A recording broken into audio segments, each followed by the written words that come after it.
শুরু করছি আজকের গল্প গজেন্দ্র কুমার মিত্রের লেখা পাঠার প্রতিশোধ। মহিমবাবু পুলিশে বড় চাকরি করতেন। সে সময় সবাই তাকে ভয় করত, খোশামদও করত। তার কড়া মেজাজের কথা গল্প হয়ে দাঁড়িয়েছিল। তারপর যখন অবসর নিলেন তখন আর কেউ তার তোষামোদ করতে আসতো না। আগের মতো গালাগাল খেয়ে মাথা নিচু করে থাকতো না। উনি কারো উপর কড়া মেজাজ দেখালে তারাও চড়া চড়া জবাব দিত। এই সব দেখে মহিমবাবুর মনে কেমন ধারণা হলো মানুষ বড় বেঈমান। উনি যে কারো উপকার করেছেন তারা সে কৃতজ্ঞতা মনে রাখেনি এমন নয়। ওর মেজাজ তখন সহ্য করত, এখন করে না। এইটাই বেঈমানি বলে মনে হলো তার। যেখানে একদিন যথেষ্ট দাপটে কাটিয়েছেন, লোকের মাথার উপর পা দিয়ে হাঁটছেন বলতে গেলে, সেখানে এখন কেউ বুঝবে না। এই অবস্থায় থাকার চেয়ে মরে যাওয়াও ভালো। এই ভেবে মহিমবাবু তার পৈতৃক বাড়ি বেচে কলকাতা শহরের মায়া ত্যাগ করে চলে গেলেন শহর থেকে প্রায় 50 কিলোমিটার দূরে। এইখানে অনেকখানি জমি নিয়ে বিরাট বাগান করলেন। লোহার ফেন্সিং বা চ্যাপ্টা শিক দিয়ে ঘিরলেন। বাগানের ঠিক মধ্যিখানে বাড়ি। রাস্তা কিংবা আশেপাশের বাড়ি থেকে এত দূরে যে কারো মুখ চোখে পড়বার কোনো সম্ভাবনা নেই। বাড়িও বড়, বাগানে পুকুর, টিউবওয়েল কিছুরই অভাব নেই। দেদার জমি, ফল ফুলুরি সবজির বাগান করবেন মানে বাইরে যাবার বিশেষ দরকারও রইল না। পয়সা অনেক করেছিলেন, বাড়িও বেশ বড় দেখেই করলেন। যদিও সে বাড়িতে বাস করার লোক বিশেষ নেই। দুটি মেয়ের বিয়ে হয়ে গিয়েছে, তারা বিদেশে থাকে। ছেলেরও পুলিশের চাকরি, বদলির কাজ। সে বাইরে বাইরে ঘুরে বলে তার ছেলেকে মহিমবাবুর কাছে রেখে গেছে। এইখানেই স্কুলে পড়ে। অত বড় বাড়িতে কর্তা গিন্নি আর এই নাতি, আর থাকতো এক বিধবা ভাগ্নি উষা। কোনো কুলে কেউ নেই বলে এখানে বিনা মাইনে ঝিয়ের কাজ করত। এছাড়া যা ঠাকুর চাকর মালি। এখানকার এক ঠিকে ঝি এসে বাসন মেজে ঘর মুছে যেত। বাগানের শখ ছিল খুব, হাতে বিশেষ কাজও তো নেই, ওই নিয়েই থাকতেন। সকাল বিকেল বাগানে গিয়ে মালির সঙ্গে লেগে থাকতেন। কখনো কখনো নিজের হাতেও খুরপি বা নিড়ানি নিয়ে কাজে লেগে যেতেন। সেদিন হয়েছে কি, ফুল গাছে ঠেকানো এবং একরকমের লতানো গাছের চারায় বেড়া দেবার জন্যে আগে থেকেই এক খরামি ডেকে বাঁশ চিরিয়ে বেড়া দেওয়ার মতো করে পাতলা বাখারি করিয়ে রেখেছিলেন। আবার মাটিতে পোতাবার জন্যে বাখারির একদিকটা সরু করে বল্লমের মতো ধারালো করিয়েছিলেন। সেইগুলো তুলে তুলে দেখছেন ঠিক মতো কাজ হয়েছে কিনা। হঠাৎ দেখেন পায়ের কাছে কি একটা নড়ছে, কালো পানা। বাখারির দিক থেকে চোখ সরিয়ে দেখেন একটা ছোট ছাগলছানা পরমানন্দে তার সিজন ফ্লাওয়ারের গাছগুলো খাচ্ছে। জমির চারিদিকে ঘেস ঘেস করে লোহার বেড়া দেওয়া, সেখান দিয়ে গরু ছাগল ঢুকতে পারবে না, এই ভেবেই নিশ্চিন্ত ছিলেন। এত ছোট বাচ্চা ছাগলের কথা ভাবেননি কখনো। বিশেষ লোহার বেড়ার নিচে 1 হাত উঁচু ইটের পাঁচিল আছে। অতটা লাফিয়ে উঠল কি করে এইটুকু বাচ্চা? বিষম রাগ হলো তার। এই ফুলগুলো তিনি গত 2 বছর ধরে ফোটাবার চেষ্টা করছেন, কিন্তু মাটিতে অত্যধিক জল থাকায় গাছগুলো চারা অবস্থাতেই মারা যায়। এই বছর কি ভাগ্যে একটু বড় হয়েছে, সেইগুলোই মুড়িয়ে খেয়ে গেল পাজি ছাগলটা। আশেপাশে এত গাছ আছে, খেতে পারলো না। ছাগলে মুড়ুলে সে গাছ আর কিছুতেই হয় না, এ কথা কে না জানে। তার ওই ডান দিকে ভট্টাচার্যরা থাকে, এদিকে তো বামুন, হাঁস ছাগল এমনকি মুরগিও পালে। লুকিয়ে ডিম বিক্রি করে তাও শুনেছেন। তা সে যা খুশি করুক, এসব একটু সামলে রাখতে পারে না। রাগটা ওই ভট্টাচার্যের উপরই বেশি হলো, কিন্তু তারা হাতের কাছে নেই। এটা আছে, এখনো মনের সুখে গাছ খেয়েই যাচ্ছে। ভ্রুক্ষেপও নেই যে তাকে একজন এইভাবে লক্ষ্য করছে। সমস্তটা রাগ ওর উপরেই গিয়ে পড়ল। ওর উপর দিয়েই ওদের শাস্তি দেবেন তিনি। বুঝবে কত ধানে কত চাল। মহিমবাবু সেই বাখারিটাই বাগিয়ে ধরলেন বল্লমের মতো। তারপর সজোরে বিধিয়ে দিলেন ছাগলটার গায়ে। সামনের ডান পাটার উপরে গর্দান ও পায়ের মাঝামাঝি জায়গায় বিধে এফোর ওফোর হয়ে গেল। বাচ্চাটা একবার ব্যয় করে উঠেই চুপ করল। মহিমবাবু বাখারিটা বার করে নিয়ে মাটিতে রক্তটা মুছে নিলেন। তারপর মরা ছাগলটার দুটো পা ধরে বেড়ার ধারে নিয়ে গিয়ে ছুঁড়ে ওপারে ফেলে দিলেন, রাস্তার উপরে। মালিটা ওদিকে কাজ করছিল। সে এতক্ষণে এসে পৌঁছেছে। মালিকের কাণ্ড দেখে কেমন যেন ভয় পেয়ে গেল। একটিও কথা না বলে এক পা করে পিছিয়ে গেল। আবার মহিমবাবু ভ্রুক্ষেপ করলেন না। ফুল গাছের কেয়ারির খানিকটা মাটি যে রক্তে লাল হয়ে উঠল তা নিয়েও মাথা ঘামালেন না। যেমন বাখারিগুলো পরীক্ষা করছিলেন, খরামিটা ফাঁকি দিল কিনা দেখছিলেন, তেমনই দেখে যেতে লাগলেন। যে অন্যায় করেছে তাকে শাস্তি দিয়েছেন, তা নিয়ে মাথা ঘামাবার কি আছে? এই হলো তার মনের ভাব। কেদার ভট্টাচার্যের ছাগল ওটা। তিনি হাঁস মুরগি পালেন রোজগারের জন্যে, কিন্তু ছাগলটা রেখেছেন নিজের দরকারে। নাতি দুধ খায়, গরু পোষবার ক্ষমতা নেই, অথচ একটু দুধের দরকার, তাই ছাগল রাখা। বাচ্চা হলে অবশ্য এক আধটা বেঁচেছেন, তবে আর একটু বড় করে। এটা নেহাতি কচি বাচ্চা, তার উপর নাতিটার বড় প্রিয়। সে দিনরাত ওর সঙ্গেই খেলা করে। এটা বড় হলেও বেচতে পারতেন না বোধহয়। সেই ছাগলছানার এই পরিণাম দেখে তিনি দুঃখিত হলেন খুবই। কিন্তু একে এত বড় লোক, বিস্তর চাকর দারোয়ান নিয়ে বাস করেন, তার এককালের বড় পুলিশ অফিসার, কিছু বলতেও সাহসে কুলোল না। ওর নাতিটা কেঁদে কেটে সারা হলো। সেদিন দুপুরে তাকে খাওয়ানো পর্যন্ত গেল না। মরা ছাগলছানাটাকে কোলে করে বসে রইল। তবে কি আর করা যাবে? কেদার ভট্টাচার্য যতটা পারলেন তাকে সান্ত্বনা দেবার, ভোলাবার চেষ্টা করলেন, এই পর্যন্ত।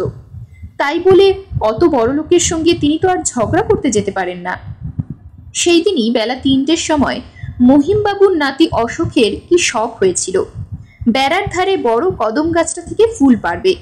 সেদিন স্কুলের ছুটি ছিল। এখানে নয়, নিত্য গাড়ি নিয়ে অশোককে 3 মাইল দূরের বড় স্কুলে দিয়ে আসতো, আবার নিয়ে আসতো। এখানে কারোর সঙ্গে মিশতে দিতেন না মহিমবাবু। ছুটির দিনগুলো তাই আর কাটতে চাইতো না তার। সেজন্য অবশ্য মহিমবাবু বাড়িতে যত রকম খেলা সম্ভব সব রকমই আয়োজন করে রেখেছিলেন। গান শিখবার মাস্টার রেখে দিয়েছিলেন, যাতে বিকেলের ঘন্টা 2 সময় কাটিয়ে দেওয়া যায়। তবে দুধের স্বাদ কি আর ঘোলে মেটে? খেলার সঙ্গী না থাকলেও অশোক বাগানে বা মাঠে খেলে বেড়ায় একা একা। এই কদম গাছটায় একটু বিশেষত্ব ছিল। বর্ষার সময় ছাড়াও 12 মাসেই 2-1 ফুল ফুটত। এটা শরৎকালের শেষ, তবু অন্তত 10-12টা ফুল ফুটে আছে, তা নিচে থেকেই দেখা যাচ্ছে। অশোক এদিক ওদিক চেয়ে দাদু কাছাকাছি কোথাও নেই দেখে আস্তে আস্তে গাছে উঠে গেল। গাছে চড়াটাও তার শেখবার কথা নয়, মানে মহিমবাবু জানলে শিখতে দিতেন না। আপনি আপনি চেষ্টা করে শিখেছে, দাদুকে লুকিয়ে। গাছে উঠে অশোক বুঝলো ফুলগুলো বড় বাজি, সরু সরু ডালের ডগায় ফুটে আছে, এত উঁচুতে যে নিচ থেকে লগি দিয়েও পারা যায় না। আবার এখান থেকে হাত বাড়িয়ে নেবে তাও সম্ভব নয়। এখানে ওঠার পর কেউ যদি লগিটা হাত বাড়িয়ে দিত তো কথা ছিল, কিন্তু তখন কথাটা মনে পড়েনি। এখন এখান থেকে কাউকে ডাকতেও সাহস হলো না, তাহলেই দাদু টের পেয়ে যাবেন। অগত্যা যতটা সম্ভব মাঝারি ডালগুলোয় পা দিয়ে ওপরের ডালের পাতা ধরে সরু ডালগুলো কাছে টেনে এনে ফুল পাড়বার চেষ্টা করতে লাগলো। আর তারই মাঝে একসময় ওই ডালের উপরই আঙুলের ভর দিয়ে উঁচু হবার চেষ্টায় প্রাণপণে নিজেকে লম্বা করে ওপরের ডালের পাতা ধরবে এই ইচ্ছা ছিল। একসময় প্রায় লাফ দেবার মতো করেই পাতার দিকে হাত বাড়ালো। সে পাতাও ধরা গেল না, পাও গেল ফসকে। সেখান থেকে নিচে সেই লোহার বাখারির মতো রেলিং এর উপর, যার মুখগুলো বর্ষার মতো সরু ও ধারালো করা, ছিচকে চোর বা পাড়ার ছেলেরা যাতে ফুল চুরি করতে আসতে না পারে। মাথা নিচু করে পড়ার ফলে বুক আর কাঁধের মাঝামাঝি জায়গায় বিধে এফোর ওফোর হয়ে গেল। ঠিক যেখানে ছাগলছানাটাকে বিঁধেছিল ঠিক সেইখানটাতেই। সে তবু একবার ব্যয় করে চেঁচিয়ে উঠেছিল। অশোক তাও পারেনি বোধহয়, অন্তত কেউ শোনেনি। কেউ সেদিকে ছিল না, সবাই বিশ্রাম করছে। 8 ঘন্টার পরে মহিমবাবুরই ঘুম ভেঙে বাইরের বারান্দায় এসেছিলেন। দূর থেকে সাদা মতো কি একটা রেলিংয়ে ঝুলছে দেখে চোর মনে করে জোর পায়ে তেড়ে এগিয়ে গিয়ে দেখেন ওই কাণ্ড। চেঁচামেচিতে সবাই ছুটে এলো, মায়ের পাড়ার লোক পর্যন্ত। কদম ফুল ছোট ছোট ডাল আর পাতা ছড়ানো দেখে বুঝতে বাকি রইল না কেন, কি উদ্দেশ্যে এখানে এসেছিল অশোক, আর কি করে এ অবস্থা হলো। কিন্তু কারণ জেনে আর তখন লাভ ছিল না। বেচারি অশোক তার অনেক আগেই মারা গেছে। ফুটফুটে মিষ্টি স্বভাবের ছেলে অশোক, তার এই শোচনীয় মৃত্যুতে সকলেই খুব দুঃখিত হলো। জি চাকর মালি শুদ্ধ কেঁদে আকুল। ঠাকুমা পিসিমাদের তো কথাই নেই। মামার বাড়ি থেকেও হাহাকার করতে করতে ছুটে এলো সবাই। ছেলে বউ এসে মহিমবাবুকে একরকম তিরস্কার করলেন। ছেলে রাখার শখ, অথচ নজর রাখার ক্ষমতা নেই। কিন্তু সে কথা ধার্তব্যের মধ্যে নয়, কারণ তারা তখন শোকে পাগলই হয়ে গেছেন বলতে গেলে। কিন্তু মহিমবাবুর চোখে এক ফোঁটা জল কেউ দেখতে পেল না। তিনি চেঁচালেন না, হায় হায় করলেন না, কাঁদলেন না, অদৃষ্টকে গালিগালাজও করলেন না। পাথরের মতো হয়ে গেলেন একেবারে। কোনো কথায় উত্তর দেন না। অপরের কথা কানে যাচ্ছে কিনা তাও বোঝা যায় না। এত যে সবাই চারিদিকে হাহাকার করছে, কাঁদছে, মাথা কুটছে, তাও যেমন শোনেন না, তেমনি ছেলে বউ এবং আরও কেউ কেউ যে তাকেই দোষ দিচ্ছে, সেদিকেও কোনো ভ্রুক্ষেপ নেই। এর মধ্যে ছাগলছানার ব্যাপারটাও এদের কানে গেছে। মালি চাকররাই বলে থাকবে, তাদের বিশ্বাস এটা ভগবানেরই শাস্তি। সে কথাও তুলল কেউ কেউ। মহিমবাবুর ছেলেমেয়েরাও দোষ দিল, কিন্তু তারও কোনো উত্তর দিলেন না। দোষ স্বীকারও করলেন না, কাটাবারও চেষ্টা করলেন না। চুপ করে শুনেই গেলেন শুধু। তারপর সব গোলমাল, চেঁচামেচি, কান্নাকাটি একসময় থিতিয়েও গেল। মেয়েরাও যে যার বাড়ি চলে গেল। ছেলে বউ কর্মস্থানে ফিরল। অশোকের মামারা তো শ্রাদ্ধ শান্তি পর্যন্ত অপেক্ষা করেননি। আবারও সেই বুড়ো আর বুড়ি পড়লেন একা। আর অবশ্য সেই উষা, সে তো বেশিরভাগ সময় ভাড়ারেই ব্যস্ত থাকে। ছাগলছানার ব্যাপারটা নিয়ে যত লোক মহিমবাবুকে দোষ দিয়েছে, তার মধ্যে একজন মহিমবাবু স্বয়ং। মানুষের মনে ছোটবেলা থেকেই একটু একটু করে ন্যায় অন্যায় বোধ জেগে ওঠে। এ কাজটা করা উচিত নয়, এ কাজটা করা কি ঠিক, এটা খুব অন্যায় হয়ে গেল। মানুষ যখন কোনো দোষ কি অন্যায় করে, তখন প্রত্যেকেরই মনের মধ্যে আর একটা কোনো লোক যেন ওই কথাগুলো বলে। একে বলা হয় মানুষের বিবেকবোধ। এই বিবেক প্রত্যেকেরই মনে আছে। সে ঠিক সময় তাদের সাবধানও করে দেয়। তবু মানুষ অন্যায় করে। যখন করে তখন জোর করে সেই বিবেকের দিক থেকে নিজেকে ফিরিয়ে রাখে। মহিমবাবুরও একটা বিবেক ছিল বইকি। যে সময় ছাগলছানাটাকে তিনি নিষ্ঠুরভাবে মারেন, তখনও সে বিবেক যে বাধা দেওয়ার চেষ্টা করেনি তা নয়, কিন্তু রাগে পাগল হয়ে গেছিলেন বলেই সেদিকে কান দেননি। এখন ফাঁক পেয়ে সে যা তা বলতে লাগলো। বাইরের লোকের সঙ্গে সেও বলতে শুরু করলো, এই জন্যেই তোমার নাতিটা অমন বেঘরে মারা গেল, তোমার পাপেই তোমার বংশ নাশ হলো। ঘরে বাইরে এই অভিযোগ শুনতে শুনতে যেন ক্ষেপে গেলেন মহিমবাবু। আসলে ওই যে চুপ করেছিলেন, তার মানে তখন থেকে প্রচন্ড রাগ পুষে রেখেছিলেন। এত রাগ হয়েছিল বলেই অমন চুপ করে গিয়েছিলেন। রাগটা হওয়া উচিত নিজের ওপর কিংবা বড়জোর বরাতের ওপর, কিন্তু মহিমবাবুর সবই উল্টো। তিনি কেদার ভট্টাচার্যের ওপরই রেগে উঠলেন। ওরা যদি ছাগল না পোষে, তাহলে তো আর ওই ছাগল ছানাটা এখানে আসে না, ওর গাছও খায় না। বামুনের ছেলে হাঁস মুরগি ছাগল পোষা কি ঠিক? সে তো তাদের দেশে নিকিরেরা পুষত, ছেলেবেলায় দেখেছিলেন। এখানেও দেখেছেন ওই ধরনের লোকেরা পোষে। বামুন গায়েত কখনো ওসব কাজ করে? যত ভাবেন ততই রাগ বাড়ে। শেষে আর যেন থাকতে পারেন না। কেবলই ভাবেন কি করে এর শোধ তুলবেন, কেমন করে কেদার ভট্টাচার্যের সর্বনাশ করবেন। কদিন ধরেই এই একটা কথা ভাবছেন। কোনো উপায় হয়তো মাথায় যাচ্ছে কেদারবাবুদের উপর শোধ তোলাবার। আবার সেটার মধ্যে খুঁত দেখছেন, সেটা বাতিল করে দিচ্ছেন মনে মনে। আবার অন্য উপায়ের কথা ভাবার চেষ্টা করছেন। এইসব তোলপাড় করছিলেন বলেই কারোর কথা তার কানে যায়নি। তিনিও কারোর সঙ্গে কথা বলতে পারেননি। নিজের কোনো অনিষ্টের জন্য, বিশেষ করে যদি নিজের দোষেই সে অনিষ্টটা হয়, অপর কাউকে দায়ী করলে, আর প্রায়ই সেটা করে মানুষ, নিজের দোষটা কমিয়ে দেবার জন্যে। যত সময় যায় তত নিজের দোষ বা দায়িত্বের কথাটা মন থেকে মুছে যায়। ক্রমশ সেই লোকটার অপরাধী সত্যি বলে মনে হয়, আর সেটা বিরাট হয়ে ওঠে। মহিমবাবুরও ক্রমশ মনে হতে লাগলো যে কেদারবাবুরা ইচ্ছে করেই এটা করেছেন। ওকে দিয়ে এই গর্হিত কাজটা করিয়ে নেবেন বলেই ছাগলছানাটাকে ঢুকিয়ে দিয়েছিলেন ওরা। নইলে এটুকু বাচ্চার সাধ্য কি যে অতটা উঁচুতে উঠে বেড়া গলে আসে? শেষে এও মনে করতে লাগলেন যে মহিমবাবুকে বিপদে ফেলার জন্যেই ওরা ছাগল পুষেছেন। আত্মীয় স্বজন সবাই চলে গেলে যখন ক্রমশ বাইরের লোক দুর্ঘটনার কথাটা ভুলেই এলো, তখন মহিমবাবু মন ঠিক করে ফেললেন, আগুন দিয়ে ওদের পুড়িয়ে মারবেন। কেদারবাবুরা গরু পোষেন না, সুতরাং গরু মারার ভয় নেই। আর যা আছে ছাগল, হাঁস, মুরগি সব শুদ্ধ জমালয়ে পাঠিয়ে দেবেন। মন স্থির করলেন, এবার কাজটাও করা দরকার। অন্য লোক হলে আর কাউকে টাকা দিয়ে হাত করত, সেই লোকটাকে দিয়ে কাজ হাসিল করানো যেত। কিন্তু মহিমবাবু অত বোকা নন। দীর্ঘদিন 40 বছর পুলিশে কাজ করেছেন। তিনি জানেন এইসব কাজে পৃথিবীতে কাউকে বিশ্বাস করতে নেই। প্রথমত, লোকটা যদি বোকা হয়, এমন সব চিহ্ন রেখে আসবে যাতে দোষীকে খুঁজে বার করা শক্ত হবে না। নইলে পেট আলগা হয়ে হয়তো কাউকে বলবো না মনে করেও 2-1জনকে বলে ফেলবে। তা থেকে কথাটা ক্রমশ ছড়িয়ে পড়বে। আরও যেটা ভয়ের কথা, যে করবে সে তখনকার মতো একটা মোটা টাকা পেয়ে খুশি হলেও পরে আরও টাকা চাইবে। না পেলে লোককে কি পুলিশকে বলে দেবে বলে ভয় দেখাবে। না, তিনি অত কাঁচা কাজ করবেন না। যা করবেন একাই করবেন, কাউকে সাক্ষী না রেখে, কাউকে না জানিয়ে। কাউকেই জানালেন না তিনি, এমনকি স্ত্রীকেও না। একটা বোতলে ভর্তি করে কেরোসিন তেল ঢেলে নেওয়া এমন কঠিন নয়। এছাড়া তিনি একটা ন্যাকড়া নিয়ে পাকিয়ে লম্বা সলতের মতো করলেন, সেটাকে মোমবাতির মোম মাখিয়ে নিলেন। দেশলাই ফস করে জ্বাললে অনেক দূর থেকে লোক দেখতে পায়। সিগারেটের লাইটার জোগাড় করলেন একটা। সব ঠিক করে গভীর রাত্রির অপেক্ষা করতে লাগলেন। খাওয়া শেষ করে ঠিক সময় লোক দেখানোর জন্য শুতেও চলে গেলেন। স্বামী স্ত্রী পাশাপাশি ঘরে শুতেন। স্ত্রী শুয়ে পড়লেন। ক্রমশ তার নাক ডাকতে শুরু হলো। বোঝা গেল তিনি ঘুমিয়ে পড়েছেন। উষাও নিজের ঘরে চলে গেল শুতে। মালি ঠাকুর চাকররাও একে একে ঘুমিয়ে পড়ল। মহিমবাবু জানলা দিয়ে তাকিয়ে দেখলেন দূর গ্রামে কোথাও কোনো বাড়িতে আলো দেখা যাচ্ছে না।